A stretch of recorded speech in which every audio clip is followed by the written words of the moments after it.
Assalamu alaikum wa rahmatullahi wa barakatuh, my dear brothers and sisters in Islam. I believe these are days or maybe weeks of sadness for us with the situation of the Rohingyas. Some of us, group, or many of the Muslims, especially in Malaysia that I know of, brothers have gone to Bangladesh, tried to go around and bring help to the people, to the Rohingyas that are refugees, and they cannot even enter. They cannot even enter Bangladesh. Bangladesh government has arrested them. They're interrogating them. They are kicking them out of the country. You have no idea what they are doing to them. And these men, these brothers, have done nothing except wanting to bring aid. Bangladesh is actually, before this was happening, was stopping any aid to go in the refugee camp that is in the Bangladesh. We've been trying to send aid in the refugee camp, which was in a disastrous condition. Now we have 50,000 people that are outside the border, cannot get in there, they cannot get food, they're outside. Even that, the Bangladesh government does not allow anyone take aids to them, so far as we know. And this is such a shame, humiliation to us, to Muslim, to us as nation. Why? We are a huge nation. We're a nation of Muhammad. Why is it that we cannot even aid the people of our own people in a Muslim country? What has happened to us? Really, what has happened to us? You look at all the Muslim countries, no one is raising their voice to say something about what's happening, condemning Myanmar, threatening them, except actually Iran. The supreme leader in Iran, he is condemning with really strong, loud voice. Oh, you know, just other people cannot hear it. Oh, this is a Shia country, but it's Iran that also was helping the Palestinian, which are Sunnis, and no other countries, no other Muslim countries have just raised an eyebrow. But what's been happening to the people of Palestine? It really doesn't matter what creed or what sect we are. Muslims, we are brothers and sisters with each other. What is happening with us, it is unprecedented. It's like we are being stepped on, humiliated all around the world, everywhere. And a person who can really stop, reflect, and think can actually see why. You take a look at history. You know that before I came back to Islam, for many years I practiced Christianity. My favorite part of the Bible was the Old Testament. That Old Testament, what brought me actually to know God, to know who He was, how He operates. He brought people of children of Israel out of Egypt, out of slavery, gave them promise of the land, promised land, land of milk and honey. He offered them everything. He says, all I want from you to worship me only and follow my ways. And after all the disobedience and all the events that happened, they finally made it there. Allah gave them everything He promised them. No enemy could get anywhere near them. They were a strong nation. Until slowly they started following the ways of the heathens, the ways, the worshipping idols, worshipping Baal, worshipping other than Allah. Then Allah let their enemies take them over. Every so often a prophet would be sent to them to guide them again. Sometimes they're guided, they listen, then Allah will give them victory. And then soon enough, they go back to their old ways. Their kings became, they're basically slaves of Satan. And this goes up and down, like their history goes like up and down with obedience, disobedience, mostly disobedience. So we cannot point fingers at them.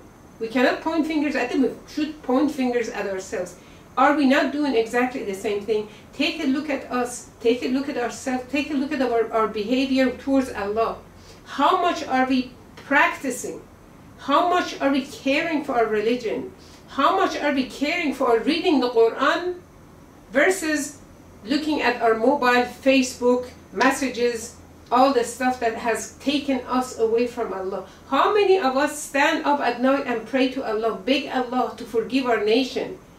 It may be a very small group, or percentage among us. So I really truly believe our problem is not just like one brother say, you know, maybe somebody should nuke Burmese government and just destroy them. You know, Allah can in a second, in the blinking of an eye, destroy a nation. Why is He not doing that? Why is He letting the Muslims be humiliated like this everywhere? Why? We have to ask ourselves. I am talking with you strong because I want first myself to wake up. Second of all of us to wake up. All of us to wake up to see the way we can bring Allah towards our side is to be back practicing His ways. Women, take a look at your hijab.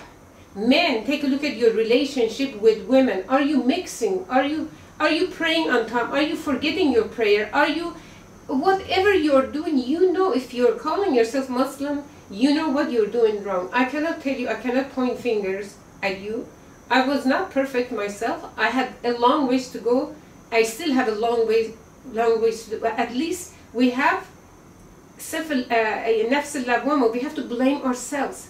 We have to bring ourselves close to Allah, closer to Allah, and keep asking Him, begging Him to relieve us from all these calamities. No one else, Security Council, anything, anyone else can help us except Allah subhanahu wa ta'ala. We cannot just sit home and just make dua, hasbunallah wa ni'mal wakil, and then, you know, I miss my morning prayer, I go outside, I am doing many things wrong, and we are not caring about Allah. We don't even, how many of us have read the Quran all the way from one end to another? How many of us know the word of Allah? I even put on the I am just spoon feeding some of you, put on the internet, on Facebook, surah by surah. How many people have read it? What would it take to bring us to know Allah, be obedient to Him, have interest to be His servants, have interest to be good, obedient, to be a good father, to be a good mother, good son and daughter, to please Allah? If we are not doing that and we're sitting condemning other people, we're kidding ourselves, because the problem has started from us centuries ago. The problem started with us right after Rasulullah sallallahu alaihi wasallam, he passed away. What happened with who's going to be next? Look at the war that happened between the two sides that has not ended until now, over 1400 years. How many bloods were shed of the Sahabas with each other over situation and disagreements at the time? And take a look, take the history of Islam, and see what happened, how the Khilafah turned into kingdom. Bani Umayyah, Bani Abbas, they became kings. And they basically destroyed and put away anyone that was in disagreement with it. Most of them were the family of the Prophet himself. They destroyed them, they killed them, they poisoned them. Is that not what is happening now? So what is the difference? So Allah has turned away from us. That's as simple as I can say.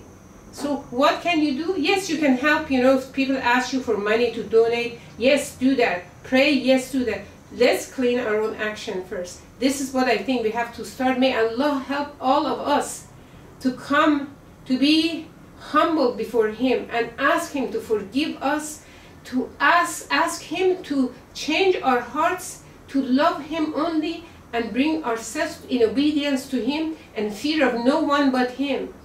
And may Allah turn towards us again. This is what we need. We need Allah. We need Allah to turn towards us. We have no other way.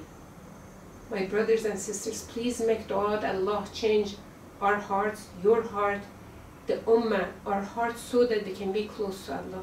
Jazakallah khair. Assalamu alaikum wa rahmatullahi wa barakatuh.